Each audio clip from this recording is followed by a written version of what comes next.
Hello, brothers and sisters, again. In this final segment, I want to describe very briefly the word joy, the acronym JOY in Flawn Joy Discipleship, in helping us live harmoniously with one another.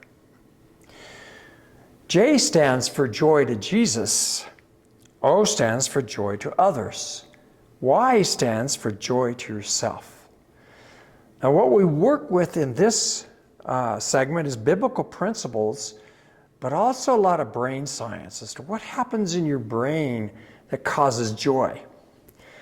And the J part, joy to Jesus, you remember Jesus, Philippians says, Philippians 4:4, rejoice in the Lord always, and again I say rejoice.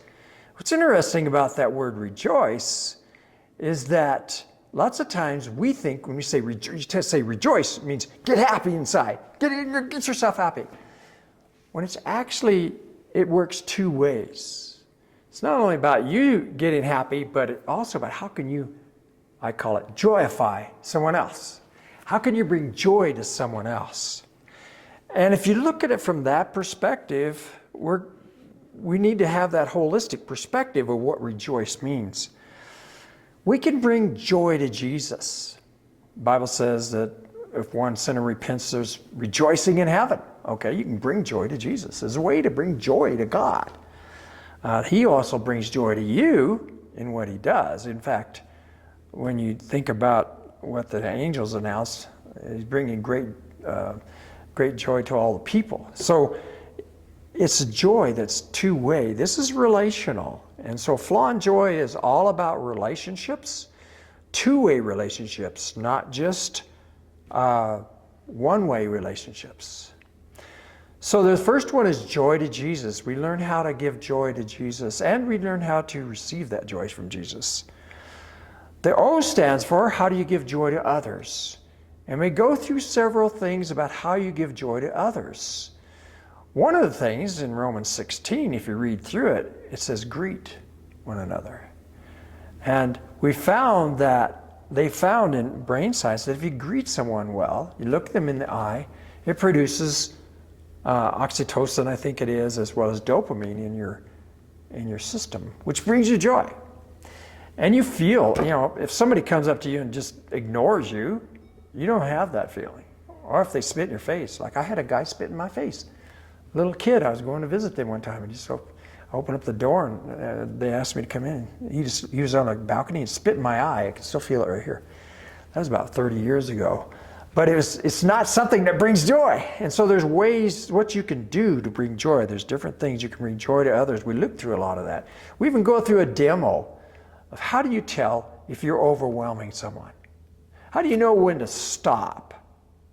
And are you willing to stop? Do you have the emotional intelligence or develop the emotional intelligence to be able to know that? Do you be able to see in their face or their emotions or their body language that they're becoming overwhelmed? A lot of people don't. Have you ever had somebody just talk and talk and talk and talk and talk, talk and talk and talk and talk, and you just can't handle it anymore, but they have no idea. And so you ask them, well, I didn't know that. I didn't mean that. That's okay. But let's learn how to have higher emotional intelligence to do that. The last one is why, joy to yourself. And we go through a lot more than I'm talking about here, more things on how to bring joy to others and joy to Jesus. But joy to yourself, we don't usually think about that. But even Jesus says, love your neighbor as yourself. If you can't love yourself or you can't bring joy to yourself, you're probably not going to bring joy to other people. And so there's different ways to bring joy to yourself. We'll talk about those things. Some of it has to do with breathing techniques, tapping techniques. Even doing a check-in with Flawn will help bring joy to yourself. And so there's other things we'll be talking about. But so that increases, joy is more the outward thing where you're trying to bring joy to others. And Flawn is where you're trying to figure out what you're feeling. And so Flawn Joy Discipleship helps you live harmoniously because you're in touch with your feelings. You've learned how to really listen to somebody. You've learned how to tune with them and ask general curious questions. You're really in the trench with them emotionally. You ask them what they need so that they can bring things together with God's help. You then learn how to bring joy to Jesus. What can I do? But you're in a good emotional state after learning the flawn skills to be able to do this. How to bring joy to others, because you've got joy. And how to bring joy to yourself so you can have more joy to give to everyone. These are the skills for developing emotional intelligence that will help you be able to bring to your life a harmonious, loving relationship with others, and it will help bring that to the church so that we have a Hesed-Shalom church community.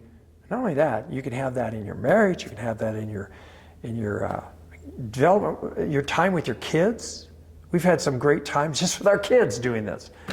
And so it brings people close together. So thank you very much. I look forward to the workshops we can have on this.